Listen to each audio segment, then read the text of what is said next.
Well, welcome to our week 10 lecture.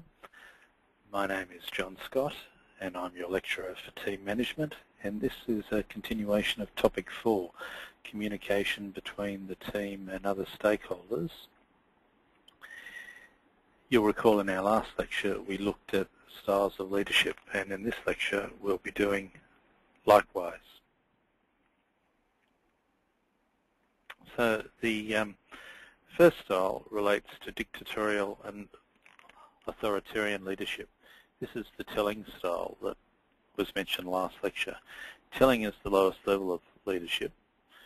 It can be appropriate with new employees by giving them direct instructions, and it happens when the leader focuses on tasks. So a very task-oriented leader can have a telling style rather than ever developing a relationship with the employee, and that's why it can happen very early on in a new member being in a team, because no relationship yet exists. But to approach this style of leadership with caution, because dictators and authoritarian leaders rarely empower a team. Rarely do they make the team feel good about achieving the goal. The next style is leading by suggesting, and that was referred to last lecture as selling. So selling addresses the follower who has developed some competence and has an improved commitment, and the goal is to fully engage the follower so they can develop to the next level. So there's less telling with selling and more acting as a coach.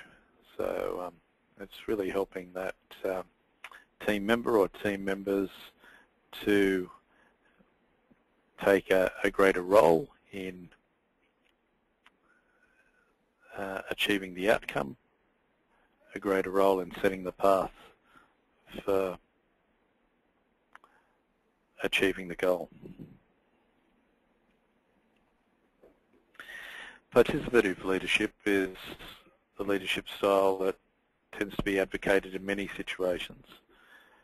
This type of leadership involves addressing the follower who is now competent, but may be a little bit inconsistent and is not yet fully committed to the task at hand. And so the leader participates with the team members in determining the pathway in keeping with the broad direction set by the leader for achieving the goal. So participative leadership is more likely to lead to listening, sharing of ideas, team members feeling empowered, and making decisions with accountability accordingly. Laissez-faire leadership is delegating. This is for people who feel fully empowered and competent and require minimal supervision. It might work in a firm of lawyers or a firm of accountants, but usually in other workplaces, a laissez-faire leadership sends a message to team members that the leader is not really that interested and committed, and has little interest in a relationship with them and not much focus on the task at hand. So again, this style is to be used with caution. So the best leaders are examples of what they want their followers to be. They exercise positive qualities that can act as a role model for team members. They're inspirational. They develop individuals, they set challenges, they provide resources, they listen, they build up their team members, empowering them and encouraging them to fully accept accountability for the result. As team members grow, they too need to influence others, and as a leader, role model also how one can influence. So when influencing, you do approach people with friendliness and warmth. You share points of view frankly but neutrally. You listen to others' opinions. you're willing to negotiate, and you express appreciation. And ultimately, you will influence others' perspectives by following such an approach.